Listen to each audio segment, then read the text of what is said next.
Continuamos, amigos televidentes, y le damos la bienvenida a los doctores Félix Sánchez, neumólogo de la mascota, y también al doctor Eric Uriarte, internista del Ministerio de la Salud. Solo quería avisar que el puesto fronterizo del Guasable, cumpliendo con protocolos sanitarios para prevenir el coronavirus, igual ocurre en el sur, comercio centroamericano circula normal entre las fronteras de Nicaragua, y hay medidas preventivas ante el coronavirus. Han llegado a más de 1 millón de familias nicaragüenses. Recuerden que se está visitando casa por casa, pues buscando cómo también hacerles llegar el mensaje acerca de las medidas de prevención. Y estudiantes de Nicaragua ponen en práctica, ¿verdad?, medidas de prevención ante el COVID-19. Bien, gracias por estar con nosotros, doctor Félix Sánchez. Estas cosas ocurren, se le ha caído un poquito el micrófono, doctor, ahí lo tenemos. Y bienvenido también, doctor Uriarte, gracias por estar con nosotros. Queríamos hablar de este virus y de las medidas. No hay problema, ¿verdad? Con el micrófono no hay problema. Yo lo puedo tener, doctor, no hay problema. Y queríamos hablar un poquito sobre, ¿verdad?, este virus, doctor. Usted como especialista, los dos son especialistas en su ramo. Entiendo que ante una situación como esta, pues no solo se involucran infectólogos, neumólogos, sino también hay internistas, el personal requerido, ¿no?, para atención de los pacientes. Sí. En ese sentido, hablemos un poco del virus, doctor. Se habla que es un virus pesado, que no sobrevive mucho en el aire, que no alcanza, como el caso del sarampión, que es livianito y que puede hasta 10 metros infectar a la gente, que no tenemos sitios todavía donde circule el virus. Tenemos 2 casos nomás, gracias a Dios, pues, y Dios primero, que el segundo caso que se está reportando, que está en etapa crítica, Dios primero pueda pelearla y salir avante, pues, con esta situación y logre recuperar su salud. Dios primero, que así sea. Las personas que han tenido contacto con estos 2 casos están siendo atendidas, han sido las pruebas realizadas negativas. Pero háblenos un poco de este virus, doctor. Este virus es una nueva modalidad del coronavirus, ¿se entiende? Hay aspectos que todavía no ha revelado la ciencia. Se están haciendo estudios acerca de cómo podemos llegar a un tratamiento o a una vacuna, que la vacuna no es de la noche a la mañana. Háblenos un poquito en el contexto de la pandemia de ese virus en particular, doctor. Como se ha ya escrito, este es un virus que ha infectado al ser humano antes, el tipo coronavirus. El tipo coronavirus, correcto. Este sería el 7º coronavirus que se conoce que causa infecciones a humanos, pero efectivamente es producto de una mutación, ¿verdad? Una mutación que se da a partir de los virus que están en animales, ¿verdad? Entonces es una enfermedad zoonótica. Este virus estuvo en animales, luego él logra mutar e infectar al ser humano y luego adquiere la propiedad que es más importante, que es la capacidad de contagio. Porque hay virus que, como en el caso de la influenza, tenemos el H5N1, el H7N9, que se le llaman virus de potencial pandémico también, que enferman a los humanos de la transmisión de un animal a una persona, pero no tienen la capacidad de contagio. Cuando ya el virus adquiere esa capacidad, él, aparte de causar enfermedad, causa la diseminación y van apareciendo pacientes que son capaces de contagiar a otros pacientes y a otros pacientes. Eso es lo que se llama transmisión humano a humano. Entonces, eso incluso en los primeros meses de enero no se estaba claro. No se estaba claro. Claro, precisamente era lo que vos mencionabas. Es un virus que se está conociendo. Ahora la ciencia nos ha permitido que en las primeras semanas tener incluso sus características genéticas y muchas características moleculares. Y eso favoreció, por ejemplo, para tener el diagnóstico. Porque para poder obtener el diagnóstico, vos necesitas identificar características del virus que después esa prueba de laboratorio va a identificar. Entonces es una forma. Entonces, gracias a los avances de la ciencia, este virus fue caracterizado de forma temprana y se pudo identificar. Este es el agente nuevo, ¿verdad? Este es el SARS-CoV-2. Este agente es un beta, el coronavirus. Y ahorita, vean sus características, genéticas más importantes que van a permitir identificarlo es tal. Entonces, se hace un estudio que se llama reacción de cadena de polimerasa en tiempo real, que después fue facilitado a todos los países, que es el que contamos nosotros. Es para hacer la prueba, digamos. Para hacer la prueba. Porque ya se conoce, entonces esta es la prueba. Y entonces ya hay certeza. Y esa prueba es la que tenemos nosotros aquí en el Ministerio de Salud. Sin embargo, muchas de sus características también, pues, biológicas faltan por conocerse. Claro. Y también conocemos muchas características de la epidemiología. Por ejemplo, conocemos bastante bien su periodo de incubación, su periodo de contagio, ¿verdad? Se ha visto que tiene una alta infectividad. Hay grandes cargas virales. Entonces, las grandes cargas virales provocan mayor daño al pulmón. Se sabe que más o menos al 7º día, entre el 7º y el 10º día, es cuando los pacientes se agravan. Hay pacientes que han permanecido en condiciones graves hasta 4 semanas. Hasta 4 semanas, doctor. En ventiladores y han sido recuperados, afortunadamente. Pero la enfermedad, podemos decir que la conocemos en muchos de sus aspectos, pero hay algunos aspectos que nos hacen falta. Por ejemplo, como mencionaba, lo de la transmisión por aerosoles o aerógenas. Efectivamente, salió una publicación la semana pasada donde dice que él está suspendido, puede estar suspendido hasta 3 horas. Sin embargo, no solo basta estar suspendido, sino que también es, y el tiempo es muy importante, pero la cantidad de partículas que están en suspensión son pocas.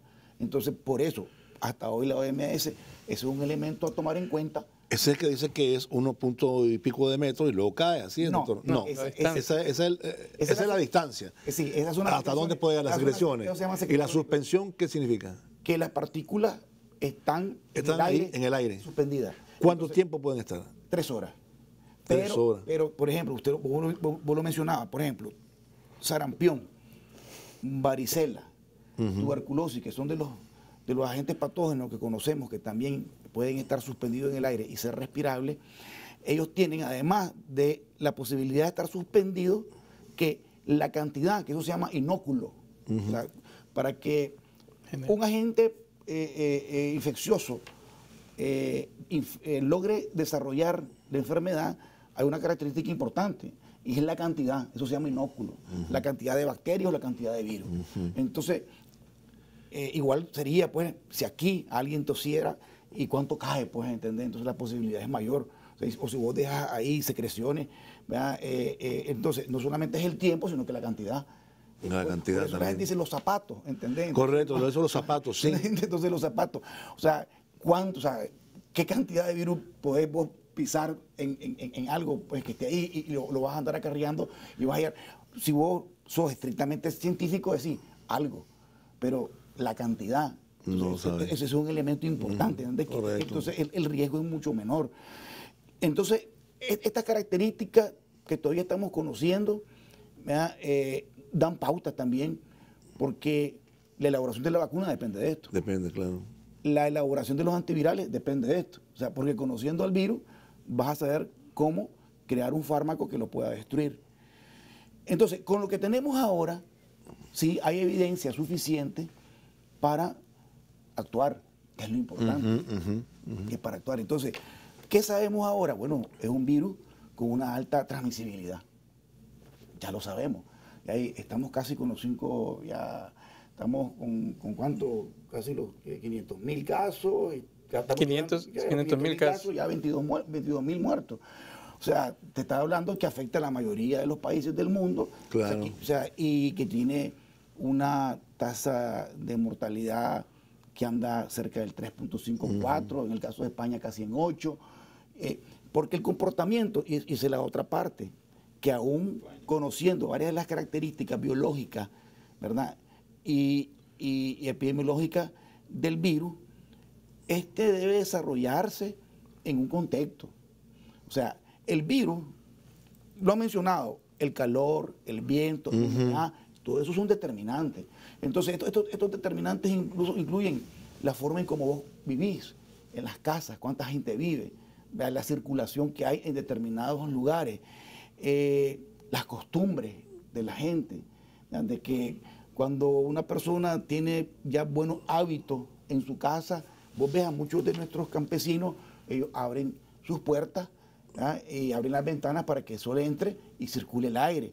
Eso es hábito de vida saludable y te protege contra cualquier enfermedad. Si alguien, porque me dice, doctor, entonces usted recomienda tener abiertas las ventanas y las puertas. Yo le digo que siempre lo he recomendado porque como neumólogo quiero un ambiente saludable. Ningún ambiente que esté encerrado, ¿verdad? va a ser saludable. Claro, porque ahí se va a acumular no solamente irritantes, alergenos, sino que virus, bacterias, hongos.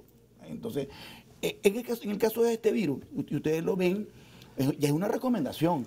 La recomendación es también la higiene, la limpieza de la casa. Eso es natural. También. Entonces, eso definitivamente que va a limitar también la exposición. ¿Estamos claros? Ahora, ¿qué sabemos? Vámonos, porque tenemos que ser, todos estos conocimientos los vamos sumando, pero hay cuestiones que son muy puntuales. Entonces, si sabemos que su mayor propagación es a través de las secreciones respiratorias gruesas, la distancia es importante. Ya se ha dicho que de 1.5, 2 metros, pues, 1.5, pues póngale. Metro y medio, pues, correcto, para que lo entendamos todo. Ok, entonces ya se sabe, hay estudios, hay estudios de la velocidad, del flujo, la distancia, a dónde cae. Sin embargo, donde cae, ahí sí puede vivir. Ya en uno de los, en ese crucero que nadie quería, 17 días alcanzó a vivir, decían, en una superficie. Sí. Otros vive menos. Sí. Decían que nuestros países, como tienen temperatura alta, ese es otro mito. Sí. Que podría ser, decía otro doctor que no, pues necesitaríamos tener 52 grados centígrados como para que ya 60 grados. 60 grados, ¿verdad? Entonces, con nuestros grados aquí, pues no estamos inmunes. El virus vive dentro de la célula de la persona. De la persona, correcto. Ahora, luego, en las secreciones, digamos, esa es una forma transitoria. Él no vive en las superficies externas ni en la tierra. Es más, el sol, la luz ultravioleta, ¿verdad? Eso lo elimina. Y el calor también. Y lógicamente que cuando ocupas jabones o detergente lo eliminas, ¿verdad? Entonces, aquí lo importante es que lo de la distancia ya está conocido. Entonces, correcto. Entonces es una recomendación clara. ¿verdad? Hay que mantener la distancia. Lo de protegerse, ¿verdad? Ya sea con un papel higiénico o el hábito que uno, que ahora se dice, mira, solamente el papel higiénico. No, uno de una manera también puede evitar, porque si no tenés el pañuelo a tiempo. Sí, correcto. Doblar el codo pero luego te lavas las manos. Luego te lavas las manos, pero lo importante es que no vayas a estornudar de tal forma que vayas a infectar a la persona. Para ambos, ¿en qué situación estamos nosotros, digamos? ¿En qué situación estamos, doctor? Y la otra cosa, la circulación del virus. Bueno, Nicaragua todavía está en un estado donde solo tenemos 2 casos. Eso hace que estén bien definidos los contactos, las personas con las que tuvieron relación estos compañeros nicaragüenses, hermanos, y eso nos permite hacer un cerco de seguridad. La ventaja que hay aquí entonces, como bien estaba explicando el doctor Sánchez, es que considerando y conociendo ese mecanismo de transmisión, podemos cortar ahí. Porque el virus, una vez que esté en el cuerpo de la persona, requiere los sistemas propios del paciente para su replicación. Él fuera del cuerpo humano no es capaz de sobrevivir, no es cierto que va a replicarse, reproducirse y lograr tener una estancia sostenida. Que es una de las características que decía ahorita el maestro, que es muy interesante de él es vulnerable. Después de todo, gracias a Dios es vulnerable. Porque la cápside, la estructura que le envuelve a él, con un jabón cualquiera, es hacer la micela, ese jabón, lograr hacer la espuma, hace que la cápside se rompa. Y entonces él ya pierde su capacidad. Entonces, en cierta medida él es vulnerable a ese sentido. Lo acaba de decir el doctor, pues la radiación y esos aspectos. La higiene es importante. Bien, entonces, ¿en qué momento estamos nosotros? Nicaragua, gracias a Dios, estamos en un punto donde hay 2 casos definidos, contactos bajo control, bajo vigilancia médica, monitoreo, y eso nos permite a los demás poder tener un estilo de vida que estamos en la mejor etapa, diría yo. Porque no es lo mismo ya estar con el problema, es decir, ya estoy con la enfermedad puesta, a estar previniendo la enfermedad. Y es donde nos podemos hacer la diferencia. Aquí la mejor forma de controlar la enfermedad es tener la conciencia todos, de prevenirla. No solo es el COVID, no solo el coronavirus. Claro, claro. Hay otros virus. Si no me enfermo de coronavirus, primero Dios que jamás no sea así, me puede dar influenza, me puede dar otro tipo de gripe. Y entonces esas gripes, esas infecciones juegan un rol en menoscabo. Así que en Nicaragua tenemos una condición actual donde esta fase en la que nos encontramos nos permite todavía avanzar más en fortalecer la prevención en todos los niveles. Alberto, este tema no es tan sencillo, tiene su complejidad. Los epidemiólogos estudian el comportamiento de las epidemias utilizando varios indicadores, ¿verdad? Por ejemplo, puedes ocupar lo que le llaman el número de reproducción, un número reproductivo, que es el R sub 0. Eso te dice más o menos, ¿verdad?, cómo de un primer caso, ¿verdad?, cuántos se enferman en determinado periodo. ¿Cuál fue el comportamiento? Y después lo volvés a estimar, y eso te dice, bueno, si está por arriba de 1, la epidemia está fuerte. Entre más alto esté ese número, 2, 2.5, 3, por ejemplo, la gripe estacional está en 1, se estima en 1, ese indicador en 1.5, anda arriba de 3. Ya te dice, anda arriba de 3. Anda arriba de 3. Entonces, pero eso es una medición que los epidemiólogos hacen cuando se está desarrollando la epidemia. Pero igual se establece lo que se llaman las tasas de ataque. Se habla, hay que valorar la duración de la enfermedad. Se valora también el periodo de infectividad, y estamos hablando de la población. Y con varios indicadores de esto, llevan a la OMS a establecer esas 4 etapas. La etapa 1 que dice no hay caso. La etapa 2 en donde hay solo casos importados o muy pocos casos ya autóctonos. La etapa 3 cuando comienzan a aparecer más casos en otros sitios y en conglomerados, en grupos. Y la etapa 4 es lo que vos hablabas al inicio, la circulación comunitaria amplia. O sea que el virus está ya en muchas personas y está en diferentes lugares del país, de la área geográfica. Entonces, en cada una de esas etapas, porque ese es el punto, esto no es decir etapa por etapa, o sea, claro. Vos tenés identificado un poco, porque la referencia nuestra son los otros países, por supuesto. Correcto. Entonces, por ejemplo, China, vos sabés que ahorita la ciudad de Wuhan, donde se originó, ya no está reportando casos autóctonos, ahora nada más están casos importados. Correcto. Entonces, y voy a comentar algo que tal vez te va a preocupar, me vas a decir, y entonces eso ya se acabó. Puede haber otra ola, porque eso lo previmos con el influenza H1N1, que de hecho se estimó que sí hubo una segunda ola, pero suave. ¿Qué significa esto? De que vos estás midiendo la enfermedad, en este caso, cómo la enfermedad se va propagando en el ser humano, pero hay determinantes que pueden modificarlo. Entonces, lo que hacen los epidemiólogos es observar y medir. Entonces, esto va a tener lo que se llaman variantes, ¿verdad? Variantes que están determinadas por la geografía, por el clima, por la humedad, por las costumbres y por el servicio sanitario. Y el servicio sanitario, pues, o el servicio de salud, que también en este caso, es determinante el modelo de salud. Vos me decías ahorita, España, Italia y dicen, pero esos son países ricos, pues a nosotros nos va a arrasar. Esa es una comparación muy grosera. Porque, porque pero conste que esa yo no se la hice, doctor, solo hablé de que en España y Italia está... No, pero cualquiera podría pensar, si esa gente está así como estamos nosotros. Es que me lo han expresado, claro. Porque uno habla, pues, porque la gente está preocupada. Sí, claro. Y una comparación grosera no es porque sea vulgar, yo hablo que es muy fuerte, ¿entendés? Y llegar a decir, no, este país rico tiene que ir re bien. No, no es así. Tiene que ver el modelo de salud. Claro. Tiene que ver no solamente la accesibilidad, sino que tiene que ver con la disposición. Y en este caso, ¿qué es la disposición? La participación comunitaria, la organización y la vinculación de la población con el Ministerio de Salud, una población que esté bien informada y activándose, ¿verdad?, para la respuesta. Porque para nosotros,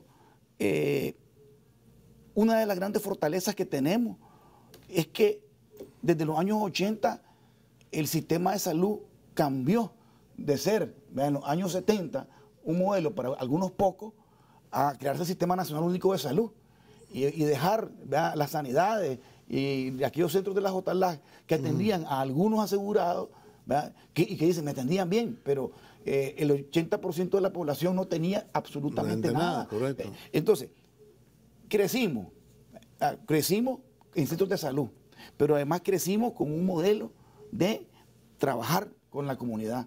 Entonces, las grandes campañas de vacunación que iniciaron en los años 80 lograron eliminar el sarampión y el polio, por ejemplo. Entonces, te pongo un ejemplo de cómo este es un logro que lo hace la comunidad en conjunto, ¿verdad?, con los trabajadores de la salud. Y lógicamente con una visión, ¿verdad?, clara de que la salud es una prioridad. Porque eso hace, digamos, que el modelo funcione. Bueno, ya los años 80 nos hace crecer, pero ahora, en los últimos 13 años, lo que ha habido es aumento de la calidad, porque ahora tenemos el diagnóstico. Usted decía, correcto. ahorita los casos sospechosos, le tomamos la prueba, hay un lugar especial donde se toma la prueba, están con sus trajes especiales, algunos instrumentos especiales, luego se lleva al laboratorio y está.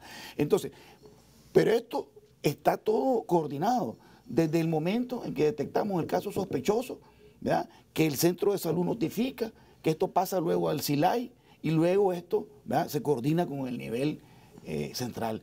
Entonces, esto es una coordinación que si no logras hacer, digamos, de manera oportuna, perdiste. Porque aquí cuentan las horas. Cuentan las horas, claro. Entonces, nosotros ahorita, nuestra preocupación, porque la población está preocupada, pero es que, ¿qué estamos haciendo para otras cosas? Miren, es que estamos haciendo lo necesario.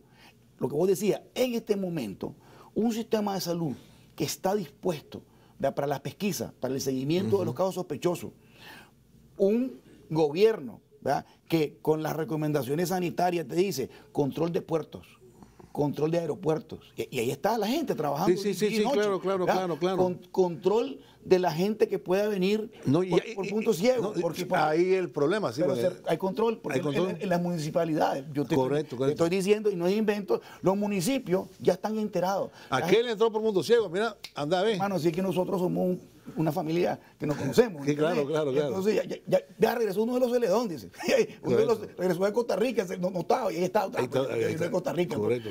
Y con confianza, porque la gente tiene confianza expresa. Pues mira, vino de Costa Rica, entonces, y la gente del Ministerio de Salud llega. Hay gente que se ha molestado, nosotros no lo vamos a negar. Así como algunos tienen, digamos, la mayoría de una gran disponibilidad, de pronto siente que le invadimos su privacidad. Claro. Y aquí es donde nosotros estamos pidiendo y volvemos a hacer un llamado. Pero la unidad, mira, aquí hay dos cosas básicas, la conciencia social y la conciencia individual. ¿Por qué? Porque si la familia no se cuida, claro, si el muchacho de 16 años, porque cree que es joven, porque leyó en las redes, los jóvenes no nos enfermamos, sigue en fiesta, sigue en los parques. Cuando uno dice, vamos a tener un control, el control debe ser acatado. Entonces, cuando vamos a decir, porque no estoy diciendo que lo vamos a hacer ahorita, porque todavía no lo hemos dicho, claro, va a haber su momento. Pero, por ejemplo, ahorita a mí me dicen, ¿y entonces salimos o no salimos? No, tranquila. O sea, no estamos en una reclusión. No estamos en una reclusión. Fíjate, nosotros estamos identificando casos sospechosos y ellos entran a cuarentena con sus contactos. Claro. Porque la reclusión, que fue lo que pasó en China, que tuvo un éxito epidemiológico, pero tuvo críticas sociales fuertes. Entonces yo no me voy a meter a ese ámbito porque hay epidemiólogos que alaban y dicen, mira, eso fue lo mejor, porque eso salvó a China y al mundo. Y hay otros que dicen, eso fue exagerado y causó mucho daño psicológico, causó mucho daño material y económico. Entonces, porque precisamente tiene que haber un balance y además un contexto. Por eso, vos lo decías bien, Nicaragua tiene su contexto. Y una de nuestras fortalezas es nuestro sistema de salud, porque estamos, ¿verdad?, con una experiencia de enfrentar dengue, zika, chikungunya. Aquí la población no se extraña de ver que anden los brigadistas en las calles, eso siempre. Siempre, sí. Yo me acuerdo que cuando la leptospirosis, ahí anduvimos repartiendo pastillas contra la leptospirosis. Sí, correcto. Para la malaria en los años 80, le dimos pastillas a toda la población, profiláctico. Claro. Lo de la leptospirosis fue reciente. Y las movilizaciones contra el dengue son movilizaciones masivas, casa a casa, el plan chatarra, limpieza de los cauces. Entonces, esa es una fortaleza. Y por eso insistimos en eso, con recomendaciones técnicas. Si una persona está enferma, no va a participar. Si hay una persona en la casa Y dice, mira, hay una persona que está con tos y está con fiebre. Entonces se le comunica a la enfermera o al médico que anda trabajando con los brigadistas y es él el que va a esa casa porque es el que tiene que hacer el abordaje ya de una forma diferente. Claro. Porque el brigadista lo que llega es a dar información, a enseñar el lavado de manos. En eso andamos, lavado de manos, que es muy importante, lo de la distancia, cuidar nuestros viejitos, porque si ya sabemos que los mayores de 60 años son los que tienen las mayores complicaciones, ¿verdad? Y mayor mortalidad, entonces algo ya de sentido común. Es una característica que este virus nos ha puesto. Entonces ahorita con mucha más razón, no vamos a esperar a que el virus circule más, sino que desde ya estar tomando todos estos hábitos de higiene y de distanciamiento, esto de guardar el metro, de protegerse al estornudar o al toser, la limpieza de los muebles, el tener, digamos, un lugar adecuado para donde estén nuestros viejitos. El paciente que tiene enfermedades crónicas debe estar controlado. ¿Qué decís vos, Eric? Por eso el aislamiento responsable es importante. ¿De dónde viene entonces la necesidad de que tomemos la conciencia real del asunto? Número uno, es un mito que a los niños no les da. Claro. Entonces, siguiendo en esa línea, es importante que todos nos cuidemos y seamos responsables, niños, infantes, adolescentes y los adultos como tal. ¿Qué está pasando con nuestros señores? Porque el aislamiento también es malo. El aislamiento es malo. No es posible que yo a mi abuelo, a mi abuelita, lo retenga. Ya, abuela, no te salgas del cuarto. ¿Cómo significa ese aislamiento? Pues soy yo el que debo proteger a mi abuelito, a mi papá, a mi mamá. En este sentido, entonces, debo garantizar un ambiente totalmente saludable. Una pregunta en general. El uso del cloro en la casa. El uso del jabón en la casa. ¿Cómo nos secamos las manos en la casa?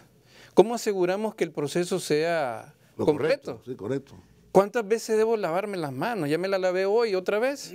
El adolescente, el adulto, como no tenemos esa cultura y hasta cierto momento somos eufemísticos con nuestra inmunidad latina, ¿verdad? Entonces, ¿dónde viene que el aislamiento responsable significa que bien puedo tener a mi abuelo aquí conmigo, pero si yo ando enfermo de este tipo de procesos respiratorios virales, yo debo evitar la cercanía? Claro. El lavado de manos. Hay muchos spots, el gobierno se ha hecho énfasis en eso. ¿Por qué el lavado de manos ha tomado tanta importancia? A ver, usted lo dijo. Supongamos que aquí está el virus, aquí en esta mesa. Pero no va a saltar de ahí a mi mucosa. Claro, tenés jamás que y nunca. ¿Quién lo lleva ahí? Soy yo mismo. Soy yo mismo. El hecho de ese proceso mecánico, los que usamos lentes, me lo quito, me lo pongo. Así como limpio mis manos, debo asegurarme que mis lentes, si usas aretes, cosas así, las damas, si usas algún otro aditamento ahí, la prótesis dental. Debo ser muy cuidadoso con el manejo de esto, porque ahí la secreción, lo que contenga, la partícula necesaria, si es lo suficiente, me va a provocar esto. El lavado de manos es útil. He visto personas que se lavan la mano enjuagándosela. Solo mojarse, pasarse el jabón, pero en nuestras manos el dorso es uno de los lugares más descuidados, la punta de los dedos. Eso es lo que va a hacer que se controle este asunto. Con los ancianos debemos ser muy cuidadosos. Hay pacientes que hay días que toman la medicina o días que la toman cuando se sienten mal. En este momento es necesario tomar la medicina como es, en el momento que es. He tenido pacientes que me dicen, doctor, fíjese que el último mes me he sentido muy bien y por ello no me apliqué mi terapia. Eso es jugar siempre. Y en estos instantes eso es de gravedad. Eso es parte de la responsabilidad que debemos mantener para el manejo de asegurar disponibilidad del medicamento. Ve, hombre, ya solo tengo 3 fármacos, 3 tabletas para mi medicamento antihipertensivo. Acudir a la unidad correspondiente para mantener lo que me corresponde la semana. Voy a ir a la parte más sencilla que mencionó, entonces, lavarse las manos. Y hay que lavarlas cuanto más mejor. Pero hizo usted una referencia que quisiera que me la aclarara. ¿Con qué te la secas? Sí, porque si tenés un trapo contaminado, porque si el trapo está, te lavaste las manos, hiciste todo el proceso que nos han indicado, y luego venís y te limpias con una toalla. Dice que el lavado de manos tiene que ser casi obsesivo. Claro. Debe ser casi obsesivo. Hoy te saludé, ahorita ya debo ir a buscar cómo hacerlo. Toqué un utensilio, lo que sea, llámese como sea. El lavado de manos incluye secarse. No es posible que las manos queden húmedas. Las manos húmedas, parte de superficies húmedas, favorece cualquier condición ahí. Bien, ahí hay que usar las medidas correctas del secado. Mira, esa pregunta, Alberto, nos la hicieron igual en el año 2009 con la pandemia. Ajá. Entonces decían, un Kleenex o marca, pues no, con papel higiénico. Agarra el papel higiénico, agarras un trocito y te secas y lo botas. Eso es desechable, ¿entendés? O esas toallas, pues, de papel, no pasa. Claro, nosotros en los hospitales tenemos unos dispensadores de estos papeles. Bueno, a veces eso es caro a veces, Félix. Sí, entonces, vamos a la realidad. Nuestro pueblo, ¿qué debe hacer? Papel higiénico. Correcto. Papel higiénico es muy simple. Correcto, muy simple. O sea, y yo te digo, comencemos a practicarlo desde ahorita.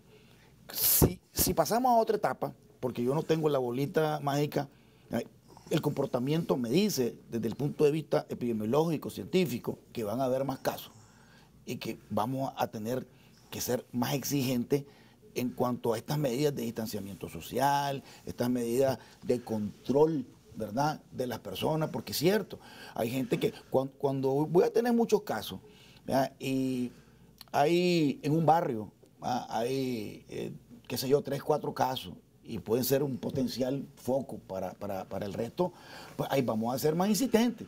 Ahí el Ministerio de Salud va a estar sobre, ¿me entiendes? Claro. Pendiente de que se cumplan las medidas. En algunos países ahorita, por violar la cuarentena, la gente va presa. Estamos hablando de una condición diferente. Entonces, nosotros ahorita los comentamos, porque aunque no estamos en esta situación, sin crear pánico, sin pensar de que el virus anda volando, porque el virus no anda volando, no anda caminando, no anda saltando, no nos está esperando en la esquina para caernos encima. Doctor, perdóneme, es que una noticia de último momento indica que El Salvador ha anunciado, la viceministra de Operaciones de Salud, 4 nuevos casos, lo que elevaría a 13 la persona. A 13. ¿Verdad? Y El Salvador es dueño de hacer sus propias medidas, no lo estamos criticando, somos soberanos todos los países, y así lo dice la OPS, la OMS. Él obligó al aislamiento social. Sí. No le ha dado resultado. ¿Qué está pasando? O precisamente es la diferencia entre el sistema comunitario de salud que tenemos, el modelo. ¿Puede ser eso? Hay varios factores. Hay muchos elementos. Mira, desde el punto de vista técnico, nosotros estamos claros. O sea, yo fui formado técnicamente para eso. Tenés que hacer el abordaje oportuno de acuerdo a la etapa en que estás. De nada sirve tomar medidas desesperadas, ¿verdad?, como en algunos países, como yo respeto, pues. Sí, claro, pero estamos diciendo que técnicamente, ¿verdad?, lo que se recomienda es actuar de acuerdo a cada etapa, porque, y no es porque la OMS lo mande, no, porque los estudios epidemiológicos, con estudios de epidemias anteriores, desde la de 1918, que hay muchísimos reportes de una de las pandemias más fuertes, 50 millones de muertes en 1918 con la gripe española. Claro. Estados Unidos fue devastado, Europa fue devastada, ¿verdad? Entonces son 50 millones de personas. Y ahí ya la epidemiología ya se venía desarrollando. Entonces se hicieron muchos estudios y te demostraron parte de esto. Y después, esto se ha venido observando en diferentes intervenciones. Entonces, vos tenés que caracterizar bien cuál es la dinámica de la epidemia. También se le dice la dinámica del virus, lo que te mencionaba, con esos indicadores. Correcto. Y de acuerdo, ¿verdad?, a la expresión de esos indicadores que la OMS define, estas 4 etapas, vos vas a actuar. Correcto. Entonces, y eso te garantiza resultados buenos. Entonces, no te dice que vas a ser 100% victorioso, pero sí, porque todo lo que hacemos nosotros es medible. Entonces, te dice cuál es el riesgo, cuál es el beneficio. Entonces, vos tenés que balancear esto: costo social, costo económico, costo de vida, costo de salud. Todo esto es un equilibrio. Ahorita, si bien es cierto, ¿verdad?, que vos ves de que hay algunos lugares que han cerrado, hay gente que tiene temor, pero sin embargo hay mucha gente que sigue en su actividad, que siguen trabajando. No, claro, y que si no trabajan, pues no llevan alimento a la casa. Sí, pues, claro. ¿Cómo vas a mandar a la gente ahorita a bloquear la economía ¿verdad? Sabiendo que va a haber también Ahí está consecuencias. Donald Trump retrocediendo, diciendo, ay hermano, se nos puede caer el país. Bueno, pero decía que era primero los negocios. Sí, correcto. ¿verdad? Son primero los negocios, ¿verdad? Y la medida que tomó ahorita, de cerrar las escuelas por 2 semanas, ya el CDC dijo, eso más bien va a ser contraproducente, va a explotar nuevamente. Por eso las medidas son buenas, si se aplican en el momento que es. Claro, en el momento es como que yo ahorita agarre un paciente y le mira, te voy a poner tal medicamento ya por si te enfermas. Es decir, el medicamento no es malo, pero no era el momento de usarlo. Claro, Entonces, va a llegar un momento, ojalá que no, que Nicaragua va a tener que entrar en esa etapa de cerrar, mejor esperar. Claro, algunas medidas que pueda tomar, digamos, dependiendo. Si la hacemos muy ¿no? temprano, por muy temprano que lo ponga, no me garantiza que no suceda algo. Por eso El Salvador, si bien lo hizo con la voluntad y con la estrategia que él tenía, no necesariamente significaba que iba a ser Sí, cero que lo iba a casos. contener, pues sí. Y vos estás claro de la tasa de efectividad de contagio de este virus. O sea, si ya tenés, ahorita dijimos 17. En el caso 13, de El Salvador, 13. Ya tenemos 13. ¿Y esos 13? ¿Qué pasa? ¿Qué es lo que hemos visto? Hay otros que están enfermos ya. ¿Entendés? Correcto, sí, O sea, correcto. ya el virus ya entró a El Salvador, ¿verdad? Correcto, Y entonces, correcto. lógicamente que estas restricciones en algo van a modular. Pero ya se ha observado, ¿verdad?, que una vez que entre el virus, al que comienza a circular en una población, los contactos, porque estas personas, aunque estén en una cuarentena social, ¿verdad?, que es absoluta, ellos viven en las casas. Entonces, alguien decía, es contraproducente encerrar a la gente pronto, porque entonces los pocos casos que llegan a sus casas, todos se van a contaminar porque están encerrados. Entonces, es un balance. No estoy diciendo que no sea correcto, ¿verdad? Claro, Entonces, tenés que sopesar eso. Entonces estos 13 casos estuvieron en alguna casa. Ahora, ¿de dónde vinieron? Probablemente de fronteras. Bueno, decían aledañas. que eran casos importados, pues, porque eso es importante. Algunas veces la gente no entiende, ¿verdad? No es lo mismo el caso importado a casos comunitarios, Sí. que ya estamos hablando de otro nivel de la Sí, pandemia. es correcto. Pero mire, permítame, doctor, ir a la pausa. Debí ir a las 30 y ahora son las 48 porque esto se ha vuelto muy interesante. Adelante, vamos a la pausa. Ahí Benito, ahí necesitamos asistencia. Doctor Uriarte, bueno, las recomendaciones. El lavado de manos es la principal y es la que está en todos lados. Lavado de manos. El uso del cloro en la casa puede ser, cloro combinado con agua El cloro y desinfecta. Digamos, con una espumita, con una de esas para lavar trastos, ¿no? Desinfectar, ¿o no? Sí, con el cloro hay una salvedad, sí. ¿Cuál es la salvedad? La mejor forma de que el cloro sea de utilidad en nuestros hogares es que tenga una concentración particular. Para aspectos en salud se llama partes por millón de cloro. La forma más fácil en nuestra casa es que usted, 1 litro de agua, 40 cc de cloro. Un Cloro litro de puro. agua. Lo voy a anotar eso para recomendar. 1 litro de agua, usted toma 40 cc de cloro puro, el cloro que compramos ahí, cloro. 40 cc de cloro, 40. correcto. Al litro cc, al 1000 cc de agua, litro de agua, tome entonces esos 40 cc, sáqueselos. Y ahora le aplica los 40 cc de cloro. Esa concentración que está ahí, la que usted acaba de preparar, que son 960 cc de agua con 40 de cloro, que le da 1000 en total, esa solución que está ahí, usted puede tomar un paño que lo va a descartar.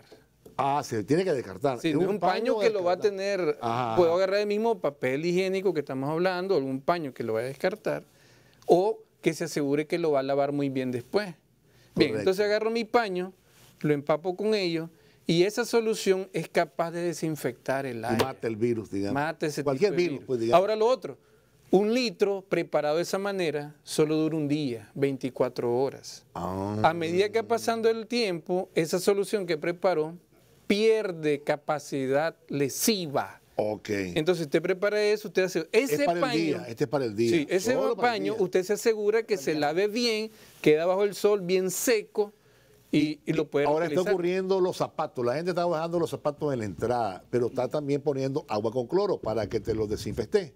La suela. Sí. Es la misma solución. Esa, ¿O no? esa solución de 50 Puede, mil puede partes por aumentarse millón, después 2 puede litros, ser. entonces se ponen una panita y ¿funciona o no? Sí funciona, pero es que aquí hay un juego lo siguiente, fregar. El término fregar es asegurar que se impregne. Correcto. El solo bañar el zapato, Eso el solo no, bañar, eso no. podría Podría ser ayudar. peor es no hacer Pero no es nada. una estrategia recomendable. No. Estoy hablando, sí. Estamos hablando de las cosas que le está haciendo la gente. Ahora, pues. Sí, Apegándonos a eso lo en que sí- nuestra cultura popular pues Ok, recoge, ¿no? Pero ¿sabes lo que voy yo, hermano? Tienes razón. Yo no le voy a decir a la gente que no lo haga. Así como No, pues, si lo quiere hacer, ¿no? Como la gente que anda en mascarilla. Nosotros no es que estemos en contra, ¿entendés? Lo que pasa es que, o sea, igual, los estudios te demuestran cuándo son eficaces, ¿entendés? Entonces tienen muy poca eficacia. Si vos me decís, puede andar 2 virus ahí, puede andar 2 virus, ¿entendés? Claro. Igual, si vos me decís que la persona que anda en la mascarilla y andan trotando, ¿vos los has visto? Ah, sí. Andan trotando. Entonces, puede ser de que ella se sienta segura o que después va a ir a su casa y tiene temor de regresar y que se le olvide la mascarilla, no sé, ¿verdad? Pero eso no está siendo efectivo. Y entonces vos, si vos tenés claro, ¿verdad?, qué es lo que pretendés, entonces yo te digo, vos tenés que usar mascarilla si estás enfermo, vos tenés que usar mascarilla si estás cuidando a un paciente, vos vas a usar mascarilla Si vas a recibir a alguien que viene de Miami, me voy a poner también una o si en algún momento, ¿verdad?, te sentís mal y por duda, porque entonces, es razonable, tú estás pensando que estás enfermo. Entonces, no creamos el pánico porque todo el mundo nos sentimos con la mascarilla, algunos se sienten enfermos, otros no, ¿verdad? Claro, por eso, claro. estamos hablando de lo eficaz, no estamos diciendo que no sea útil. Claro. Claro que sí, ¿entendés? Claro que es útil. Claro que es útil, claro. Y si vos me decís la mascarilla de trapo, también es mínimamente útil. Entonces yo no le voy a quitar a la gente, no lo hagan, pero sepan que no están bien protegidos. Hay que decírselo. Pero están un poquito protegidos, digamos. Pero Ayuda. ¿a dónde está la eficacia? Que es lo que... En el momento, saber cuándo tenés que ponerla, cuándo tenés que usarla. Y los trabajadores de la salud, es más, los que estamos trabajando con infecciones respiratorias relacionadas con el coronavirus. Nosotros en este momento no estamos utilizando la mascarilla para todas las áreas de los hospitales. Y eso te lo dicen todos los técnicos, porque o sea, el virus no anda en las paredes y no brinca. Y eso los médicos lo sabemos bien, porque cuando estamos en la sala de cuidados intensivos, donde tenemos pacientes con infecciones graves, entonces estamos conscientes que nuestro lavado de manos, el ponernos bien la mascarilla, ¿verdad?, para no estar ahí haciendo la mueca, nos cuida. Sabemos que el virus está, o la bacteria está ahí en el paciente. Entonces tenemos que tener un extremo cuidado. Claro. Pero ya saliendo de la unidad de cuidados intensivos, te quitas tu guante, te quitas tu mascarilla, te quitas tu bata, y porque vos sabés de que atrás quedó la bacteria del virus. Entonces pasa igual ahorita. Voy a andar entonces con la mascarilla y el gorro todo el santo día porque estuve ahí, incluso en el hospital. Yo llego, yo pongo mi ropa aparte por una cuestión de higiene, ¿entendés? Claro. Entonces, ya se ha dicho, el virus puede ir, sí, pero lo que se tiene que evitar es fregarlo, agitarlo, porque se pueden formar aerosoles. Es muy poco probable. Pero entonces, la eficacia te dice, ok, siendo un virus tan digamos, peligroso, tan dañino, pues tan fregado para los mayores, entonces agarra esa ropa, ponerlo en agua, déjalo que se asiente, ¿verdad?, para que se asiente, y ya después le echas el detergente, aguantas un momento y hasta luego ya lo comienzas a mover y después a fregar. Pero no fregarlo con poca agua ni seco, mucho menos, porque puede ser que pudiese pero se sabe que estos virus más bien se introducen dentro del algodón, se meten aquí adentro, entonces no quedan ni en la superficie, ¿entendés? Claro. A menos que sea un gran inóculo por un gran gargajo, como diríamos los nicaragüenses. Pero realmente cuando son pequeños... Esa palabra fue inapropiada, doctor. Pero no se preocupe. Un esputo. Ok, entonces, pero yo quería recordar algo porque también la familia está preocupada. Mira, si hay una persona que está con problemas respiratorios, que no vaya a trabajar, que se reporte. Correcto. Si hay un niño que llega a la escuela, o sea, si va a ir a la escuela que está enfermo, si la mamá sabe que está enfermo, que no lo mande. Y si está en la escuela, que la profesora avise, mira, y eso es correcto. Estamos ahorita tomando medidas de siempre. Correcto, o sea, correcto. Un niño con gripe no tiene por qué ir al colegio. A cada rato, ¿no? Es que montones de chavalitos sí, que te pegan con la gripe. Que todo el año. Sí, todo el año. Me preguntan, doctor, ¿qué virus anda? Le digo, los 365 días del año hay virus y bacterias y niños enfermos por esos virus y bacterias. Claro. Hay épocas de mayor peso, pues como la época lluviosa. Que ahí por ahí hay ciertas explicaciones que explican esa situación y es lo que ha pasado con el frío en la época esta que hubo en China y ahorita en el norte de Europa, porque efectivamente el frío de alguna manera condiciona es favorable. O favorece la mayor transmisibilidad. Esos son detalles técnicos. Pero lo importante es que aquí, con calor, igual el virus se va a transmitir, va a contagiar. Correcto. Y ahí están los casos de Costa Rica, están los casos de Honduras. No, y hay que seguirle dando vueltas. Lo importante es que lo continuemos frenando a través de esos controles que se están haciendo por el Ministerio de Salud. El seguimiento y control. Ahorita, digamos, hay que tener clara esa meta. O sea, tenemos que detenerlo. Porque el otro esfuerzo es evitar, porque cuando se disemina y lamentablemente, o sea, hay un gran número de enfermos, entonces los hospitales se saturan. Sí. Entonces no atienden bien al paciente. Y Dios no quiera que haya muchos graves, de pronto ya no tenés camas de intensivo, como está pasando en España o pasó en Italia. Claro. Y pasó en el 2009. Hubieron países, me recuerdo perfectamente, España y Australia. En una conferencia que hubo internacional, ellos presentaron su experiencia, se saturaron. Entonces ahí obliga al médico a hacer un triage, una clasificación. No sé si vos has leído recientemente una publicación seria donde se está recomendando en estos países donde ha habido un desborde la clasificación del paciente, o sea, a quién va a darle la atención de terapia intensiva y a quién no, lo cual es una cuestión ética de mucho cuidado. Claro. Pero ante una situación, si ya te queda un ventilador, ¿verdad? Habían 20, tenés 19 ocupados y tenés 5 pacientes afuera y solo queda un ventilador. Entonces, escoger a quién se lo da, una cosa terrible, ¿no? Sí, pero entonces ahora todo eso se hace para cumplir, ¿verdad?, con nuestro deber sagrado, ¿verdad?, de preservar la vida. Entonces hay unos indicadores. Igual hay alternativas para los otros, aunque vos tenés el criterio de que los 5 van para ventilador, pero tenés que ser muy juicioso, tenés que ser muy, digamos, cuidadoso, muy estricto en tus criterios clínicos para decidir a quién vas a llevar al ventilador. Dios quiera que eso no pase aquí. No nos ha pasado. Sí, porque ya está pasando en Europa, pues está pasando en otros lados y está diciendo... No, es que tenemos confianza, te digo. Yo tengo confianza. Claro. Estamos ahorita con la pesquisa al 100. Estamos controlando las personas que vienen de afuera, se están haciendo las pruebas. Estos casos, estos 2 primeros casos, mira cuántos días llevamos. Sí, ya están parados. Están parados. Qué bueno. Eso es una buena señal. Es una buena sí. señal. Si no, lo veríamos. En el hospital La Mascota, ¿cómo están el Belépay ustedes? ¿Están muy llenos de pacientes ahorita? ¿Cómo están ustedes? La afluencia ha bajado. Ha bajado, pero lo que está llegando son casos respiratorios. Casos respiratorios. Sí, y tenemos un proceso, un protocolo para poder recibir a todos esos pacientes. Todos nuestros hospitales en Nicaragua ya tienen unidades asignadas, diseñadas. Correcto. Están preparadas. Hay un personal las 24 horas listos para hacer frente a ellos. Casos sospechosos. Nosotros en La Mascota seguimos atendiendo los casos de todas las enfermedades. ¿Qué hicimos? Limitamos la entrada de los acompañantes, porque a veces llegaba la mamá, la abuelita, el papá. Claro, entonces, ahora, un acompañante y un niño. Y les pido pues a la familia nicaragüense que entiendan eso. Claro. Porque un hospital no puede estar lleno. Y no es porque estemos llenos de virus. Porque fíjate, a veces vos escuchás, hay opiniones encontradas porque realmente algunos son malintencionados. O sea, si tomamos una medida, malo. Si no tomamos, malo. ¿Y por qué no hiciste eso? Entonces, ¿cómo le va tan hora? Entonces, fregado, pues. Entonces, nosotros les explicamos, un señor que tiró el carro contra el portón de La Mascota, porque se le explicaba, porque en el carro, pues hay que entran varios. Claro. En el carro entran hasta 4. Entonces, una vez en el parqueo se van a los 4. Se le explicó, mire, va a entrar uno.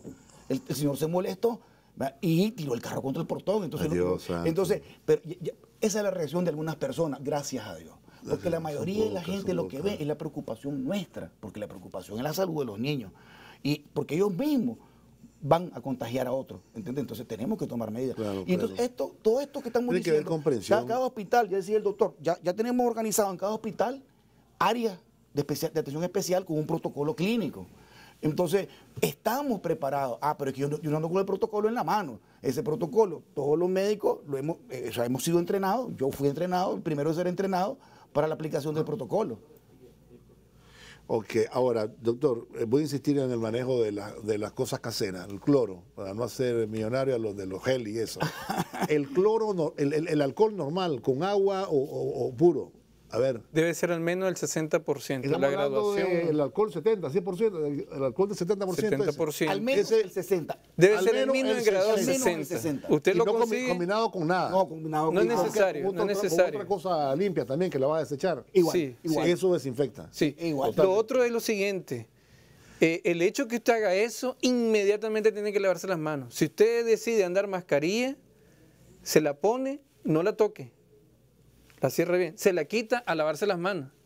Porque no es cierto, me la quito y me la guardo. Y después de cualquier cosa me la vuelvo a poner. No, y cada vez que la uso, la descarto, me lavo. Cada vez que hago eso, me lavo las manos. Me lavo las manos. Ahora vamos al otro producto.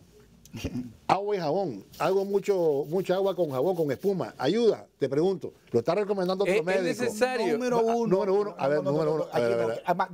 Primero es agua. El tiempo no ha alcanzado. Primero Agua. agua y jabón y después Correcto. alcohol. Correcto. Primero es agua y jabón. O sea, Para mano y para superficie, ¿no? Muy bien. Para mano y superficie, se puede, ¿no? El alcohol. Esto. ¿Y el agua con jabón?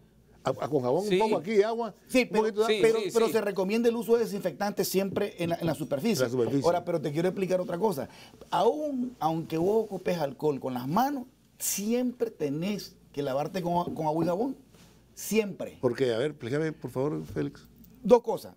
Cuando vos tenés las manos sucias, fíjate, Ajá. suponete que andes tierra, pues que Correcto. te das cuenta. Correcto. Lo primero que tenés que hacer es la descontracción, se llama, quitar lo pesado. lo Correcto, sucio, correcto. Entonces no te vas a echar alcohol dentro. Entonces, bajo esa lógica elemental, tenés que quitarte, ¿verdad?, lo primero, lo grueso. Luego, el jabón per se destruye el virus. Y es el mejor.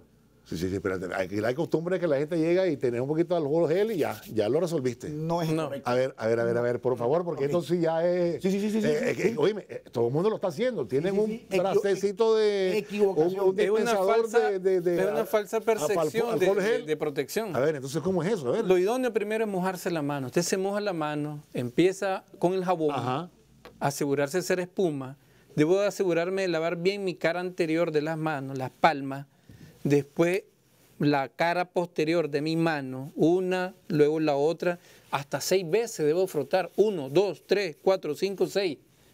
Y apenas vi las palmas y el dorso. Luego debo asegurarme la región interdigital, el ganchito que le decimos. Ajá. Luego, ¿qué pasa con los dedos? Están descubiertos, no le he hecho nada. Debo de hacer este procedimiento aquí. Pongo dedo contra dedo, lo cierro y empiezo a hacer esta fricción así, generando mucha espuma, generando espuma. ¿Qué pasa con mi primer dedo? Nadie lo ha tocado. Debo agarrar mi primer dedo y hacer hasta 6 veces. 6 veces cada dedo. ¿Qué pasa con la región debajo de mis uñas, la punta de los dedos? Debo asegurarme. Es vital andar las uñas cortas ahorita. Correcto. No es correcto. recomendable, Sí, las correcto. damas y todo eso, uñas largas ahí. Ahí es un asiento de microorganismos de todos los estilos. Debo de frotar eso hasta 6 veces contra uno. ¿Qué pasa con mis muñecas? Ajá. Debo de frotarlas, Una vez que he hecho todo eso, entonces ahora me enjuago con suficiente agua y utilizo una toalla desechable, papel desechable, todo eso. Quedo seco y hasta el momento estoy limpio. Ahora, si yo ando sucio y me aplico el alcohol gel de una vez, Ajá. no, eso está mal. El microorganismo ahí quedó o se fijó. Algunos murieron de esos microorganismos, otros necesariamente no, porque aquí estamos en contra de todos los microorganismos. No estamos contra, pero ahora mismo salimos de aquí, doctor, y nos ofrecen un alcohol gel, nos protege. Le pregunto, ya nos saludamos. Si todo, vos sabes propiamente el alcohol, sí, ¿qué está sucediendo? Se echan una gotita, ¿eh? Eso es lo que están haciendo. Ajá. Y se hacen así. ¿Y qué pasó con los demás? 1, 2.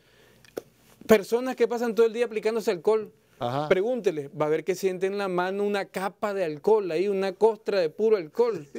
Hasta te queda Es que muchos nos hemos quedado con el alcohol por el H1N1. Sí, Por el útil, alcohol es gel útil. y todo eso, Si ¿no? se usa bien, el alcohol tiene Ya nos un vamos, método. Rommel. Oye, Discúlpeme. quiero terminar pues. Ajá, correcto. ok.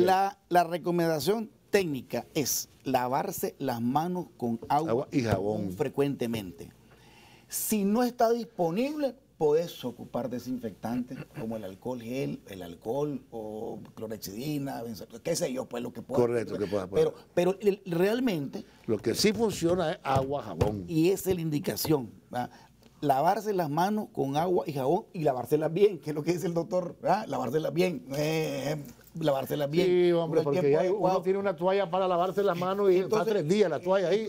Foul, ¿no? Entonces no Foul. quiero con Malo. esto que vayan a botar el alcohol gel que ya compraron, No, ni el porque alcohol que almacenaron, ni el alcohol que almacenaron. Claro. No, pero gracias a Dios, ¿verdad?, tenemos que estar claros que la prevención es accesible, es agua y jabón, ¿verdad? Lavándose bien las manos, ¿verdad? Con la técnica adecuada, con el tiempo adecuado y, ¿verdad? Hacerlo frecuentemente. Eso es. Correcto. Y si no tenés, ahora, y hacer las dos cosas si tenés. Y si no te has lavado las manos, no te lleves los tocarte, dedos a no la, cara. la mucosa, a la cara, nada, Anel. Nada. Yo les agradezco, gracias Félix por haber llegado, doctor Félix Sánchez, gracias hermano Uriarte por haber llegado, Eric Uriarte, también internista. Muchísimas gracias y esperamos tenerlos pronto de nuevo aquí en el programa. La próxima vez abrimos los teléfonos para que la gente pueda conversar con ustedes también. Bueno, muchas gracias. Vamos a invitarles a continuar con el programa. Romal ya está listo. Continúen con Canal 4, la mejor televisión. Muy buenos días.